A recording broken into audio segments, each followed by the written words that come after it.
Hi everyone, I'm Mary Sia and this is Michelle Sia. and today we are here with Dr. Sarah Lee, the Director of Computer Science and Computer Engineering at the University of Southern Mississippi. Dr. Lee, we are so honored to have you here today. Well, thank you. I appreciate you wanting to talk to me. Yes. So could you please tell us a little bit about how you got started and what inspired you to go into STEM?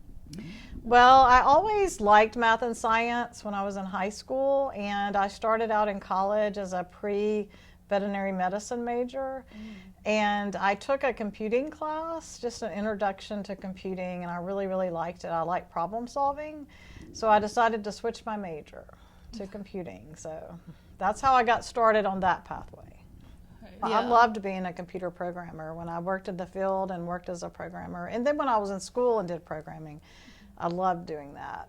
But I also like people. So when I worked in industry, I had jobs that were programming in nature or database design type of roles. I always liked and preferred roles where I could interact more with people. Yeah. Computing has changed some over the last couple of decades where even when you're a computer programmer, you're not working in a very isolated way anymore. You have to interact with the team because systems are more complex. So I feel like you and I are so similar actually because I like computer science, but I also love talking to people and like the business part of it. So I didn't want like computer science to be just sitting there and coding, which is like the stereotype of what computer science is. It is, but you know, there are a lot of other jobs that you can do in addition to coding. You can do system design, you can do software requirements. You can be the person who goes out and meets with the customer or the business or whatever environment you're working with, and then helps to translate those needs back to the people who are writing the code. So there are a lot of different roles that you can do. Quality assurance, where you're not just sitting at a keyboard and typing in code. And only about 27% of computing jobs are held by women. And only about 22% of middle and upper management jobs in tech are held by women. And so we need more women who do like working with people to not only go into those technical roles, but pursue the management pathway so that you climb the ladder that way and become the decision makers in organizations. Yes, that sounds really fun. Like that's like what I want to do. Great. So I actually understand that you are chosen as one of the inspiring like leaders of women in STEM, especially in Mississippi, and you have programs and. Well, thank you for bringing that up, and I am honored with any of the recognitions that I've received for my work. I had a career in industry, and I followed my passion to come back home and try to broaden participation in computing, particularly among women in computing. Computing jobs pay higher than the average of all other occupations, and it can be life-changing for a lot of people in Mississippi to be in those higher wage jobs. And in my first academic role, I encountered a young woman who was from Ocean Springs, Mississippi, and she really wanted to study computing, but she didn't have family support, and she had struggled along the way with high school because she didn't have that support. And so I met her, and me, along with some other people, worked with her to get her into college and to help her stay in college and get out. And so along with one other person, she and I and this other co-founder, we founded a nonprofit that provides scholarships to women in computing, primarily within the last 2 years of their undergrad major. We also have funded some males. It really depends on when someone donates, and we've had a lot of corporate sponsors. Sometimes they say this is for women or this is for women of color. So those are the recipients that we have to target. But a lot of times students get into school and they encounter financial obstacles they didn't realize they would encounter. And if you don't have parents who can help you, who are willing to help you or able to help you, then a lot of times we lose women in computing majors. We lose students in general because of those challenges, but we want to help. If you've made it to where you only are 2 years away from your degree, we want you to stay in and finish it so that you can go out and become those leaders that we were just talking about. So we do have this program called the Mississippi Aspirations in Computing, and the applications are usually open up in the fall. There's a national nonprofit called the National Center for Women in Information Technology, and they have a program at the national level, but we run the state affiliate of that. And so we just bring the students in that get the award. And there's multiple awards. It's not like there's one award and everybody in the state's vying for it. But the point of it is to recognize people's or women's interest in computing, because so that you don't feel like you could be at a high school and be the only woman who has that you know of that has any interest in doing anything in computer science or whatever. And so it's to try to bring you all together so that you see there's other people that do that. And it also comes with a $500 scholarship if you come here to school in computing in one of these majors. But it also opens up, you become part of the community that's bigger than Mississippi of women, and it's called Aspirations in Computing. And I've had the woman that I mentioned that was from Ocean Springs, that's how I met her. She had applied to that program, and she was actually a national runner-up and a Mississippi winner. She got to go to the White House. I mean, she's gotten so many opportunities from it. So it's just something you can put on your resume too, and Yeah, we have cybersecurity summer camps, and so you're welcome to apply to those too. I think I have the application on my website. What does that do? It's a week, it's residential, and it's sponsored by the National Security Agency. They give us the funding to do it. So how do you believe women in STEM can make a positive impact in the whole research and innovation? Well, we all bring different perspectives to the table in the design of technology. Yeah. And we're all users of technology, and if we're all going to use technology, then we shouldn't have that technology designed by one subset of our population, and half of our population are female. Yeah. And here in Mississippi, half of our population are Black or African American. We need people from those groups at the table designing technology, because we're all going to be using it. We need people with disabilities designing and implementing technology, because those people are also going to use technology, and they bring an even more unique perspective to software and system design. Another thing that we're lacking a little bit along the pathway is just support for women, because we are in the minority in not only in school in these majors, but once you get into the workforce, you're also in the minority. And so mentoring is very important, and just building a cohort, people that you can call when you've had a frustrating day, when something really frustrated you and you're like, maybe I shouldn't be doing this job. You really need to make sure that you surround yourself with a set of individuals that you can trust. And they may not work in STEM, they may do something completely different, but if it's someone that you can kind of unload that frustration with, it helps to continue on that journey. Yeah, it really does. And I also do feel like it's important to have role models that have done what you are trying to do, to see that you are capable, because someone just like you with the same ambitions has done it before. Absolutely. And here, as a director of the school here at the university, it's very important to me that we have faculty in the classrooms that reflect that diversity that we have in the student body. And that, that's along not only gender dimensions, but racial and ethnic dimensions as well.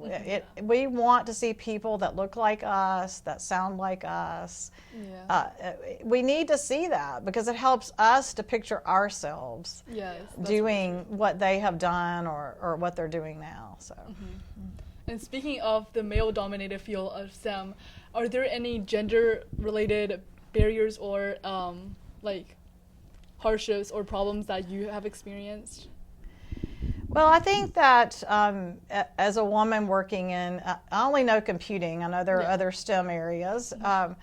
Working in tech, there are microaggressions that you sometimes have to deal with.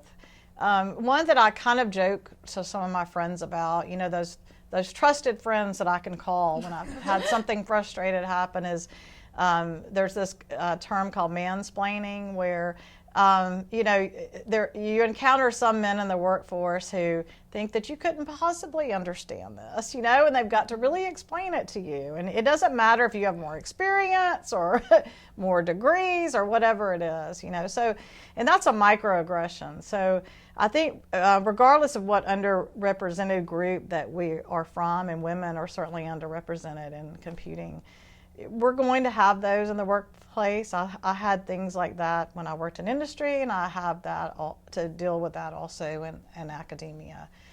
How do I deal with it? Again, it helps to have that person you can call. You're not going to believe what what somebody said to me today.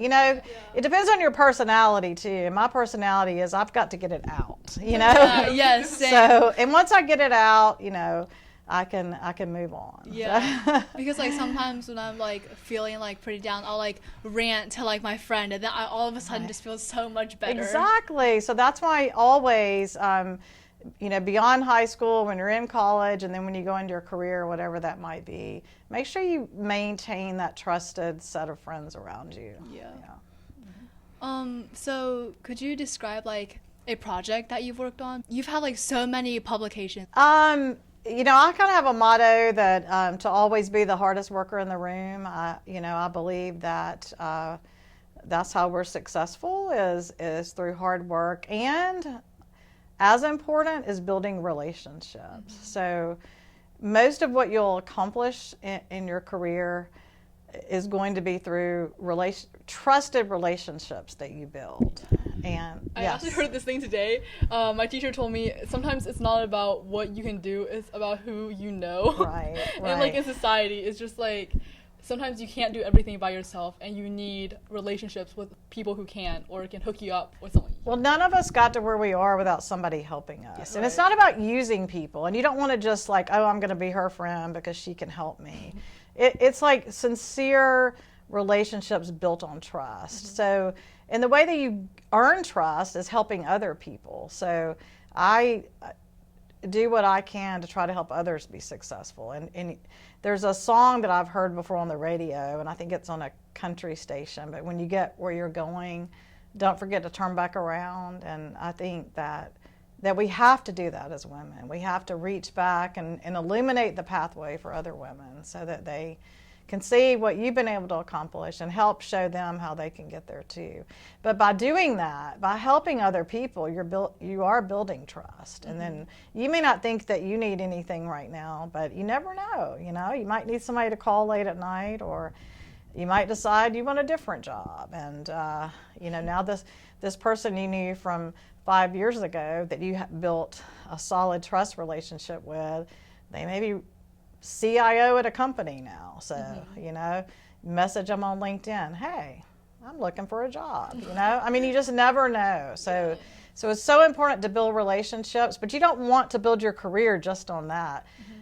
Always try to be the hardest worker in the room. Mm-hmm. That's a good model to have. So being such a successful female figure in the STEM field, what strategies do you use to encourage young females to go into coding and STEM? I think that regardless of what career path that you want, you're going to need to use computing at a minimum, and you're probably going to need to know how to use computing to solve problems, and that's computational thinking, and using being able to use technology to solve the problems in whatever area that you're in. So, we talk a lot about STEAM, but I think that where the world is going is that STEM is really going to be part of everything. Right. Because STEM has a T in it, which is tech, right? Mm-hmm. And you probably can't come up with some area, if I were to ask you, that technology is not used. Right. If you think about farming, technology is there. You know, that's an answer I get from sometimes when I ask a group of students, well, what's a field that you can work in where you would not use tech? And some people say farming. Yes, you know, there's something called precision agriculture. I mean, yes, technology is there. So I think that as things evolve in the world, I think that it'll be hard to find any role where you're not kind of STEM, right? Yeah. And I feel like even if you don't go into STEM, other fields and majors and careers, they all use the things you need, like the soft skills from STEM, like critical thinking, analyzing, and all of that. It's all converging. Yes. Right? Yeah. So I think that every student needs to learn to be a computational thinker and learn how to solve problems, learn how to use technology to solve problems. That's the future. It is. Learn how to use artificial intelligence to solve problems. Right, because where our world is going right now, it's going towards that direction where in the future a lot of things could be AI or technology. Exactly. So I think we have to embrace that. And, you know, I hear people say, oh, what are we going to do with AI? And you know, how are we going to teach? Because students can use AI. And I can remember being in school when everybody was just freaking out about calculators. You know, and like little calculator was like $70. But when I started college, we had to buy a calculator for about $70 to use. And I remember hearing people say, people are not going to know how to do math anymore. We shouldn't use calculators. Well, here we are, and we can. Some of us can still do math, right? Yeah. I don't know if everybody wants to do, or everybody is to some degree, right? They're making change and, you know, doing things, but as humans, we can still do math. Calculators did not destroy our civilization. So artificial intelligence is not going to destroy it either. We just have to embrace it and learn how to use it for the better of human society. And so now you're doing STEM and education. Right. Aspect of education. And you got to teach young people to learn about what you have learned before. And just be that role model. Yes. You know, I think it makes a difference to a lot of students. So there's a female lead in this department, and it matters. Find a mentor. You know, find someone, even if you're in one STEM major and that mentor is in another one.